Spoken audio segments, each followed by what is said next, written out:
Here are my thoughts on gun control in America. Unlike some Republicans, I believe we do need a little bit of gun control in America.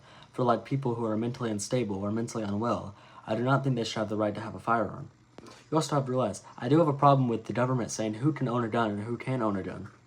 If we don't allow people who are mentally unstable to have a gun, then who do we say can't have a gun as well? Could a party who gets in charge say they're all Republicans are mentally unwell and they cannot have a gun?